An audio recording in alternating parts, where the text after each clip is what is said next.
ஜெயா தொலைக்காட்சி நேயர்களுக்கு அடியின் ரசிகப்பிரியா லலிதாவின் பணிவான நமஸ்காரங்கள்.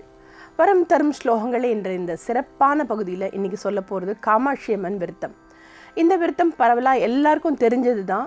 அதுலேருந்து ஒரு அற்புதமான ஒரே ஒரு பகுதியை மட்டும் இன்றைக்கி நம்ம எடுத்திருக்கோம்.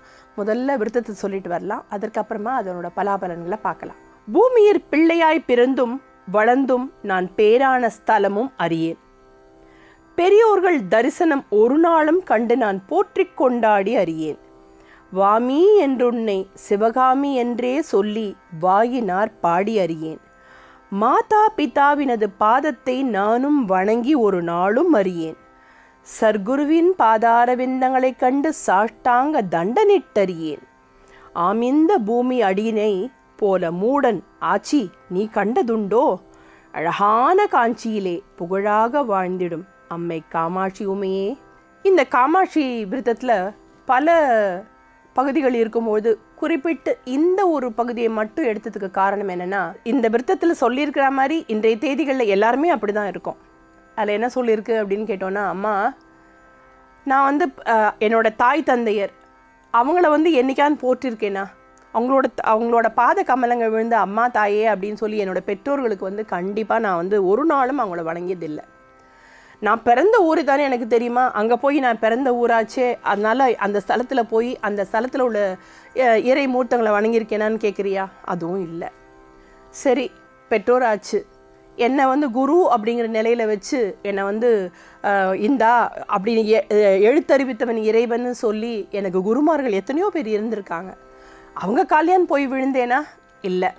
அம்மா சிவகாமி அப்படின்னு ஒன்றை பாடியிருக்கேனா? அப்படி ஒரு பாட்டு என் வாயிலேருந்து வந்திருக்கா? அதுவும் இல்லை. இதெல்லாம் தாண்டி இந்த இடத்துல ரொம்ப அழகாக ஒரு விஷயம், ஆச்சி அப்படின்னு கூப்பிட்டுருக்காரு. ஆச்சி, என்னை போல ஒரு பிறவியை இந்த உலகத்தில் நீ பார்த்துருக்கியா அப்படின்னு கேட்குறாரு. பாவம், அவருக்கு தெரியல இந்த பிறவி அப்படிங்கிறது அவள் கொடுத்தது தானே. ஆனால் நான் மூடன்மா, நான் ஒரு அறிவுகெட்ட மூடன்.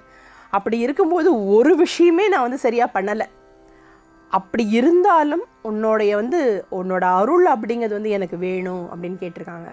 இது நான் ஆரம்பத்துலேயே சொன்ன மாதிரி நம்மள பல பேர் நம்ம என்ன பண்ணுறோம் அப்படின்னா, காற்றுலேருந்து ஒரு குட் மார்னிங், நைட்டு சேர்ந்தப்புறம் ஒரு குட் நைட் அப்படின்னு சொல்கிறோமோ இல்லையோ நேராக போயிடுவோம்.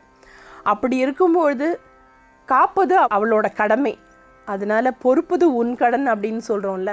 அது மாதிரி ஒரு நாளும் நம்ம என்ன பண்ணணும் அப்படின்னா, நம்மளோட தவறுகள் எவ்வளவோ இருக்குது. உன்னை நினைக்கிறதுக்கு நேரம் இல்லைன்னு சொல்கிறேன், அது அத்தனையும் போய், ஆனால் உன்னை நினைக்கணும். எப்படி நினைக்கணும் அப்படிங்கிறதுக்கு தான் இந்த பதிகம். இந்த பதிகத்தை சொல்லும்போதுதானும் அவளை எந்நேரம் நினைக்கணும் அப்படின்னு ஒரு நினைப்பு நம்மளுக்கு வரும் இல்லையா? அதற்காக தான் இந்த பதிகத்தை தேர்ந்தெடுத்தது. கண்டிப்பாக இதை தினம் தினம் சொல்லுங்கள், காமாட்சி அருள் நிறையாவே உங்களுக்கு கிடைக்கும். அந்த வகையில் மீண்டும் ஒரு மாதிரி சொல்லிட்டு வந்துடலாமா?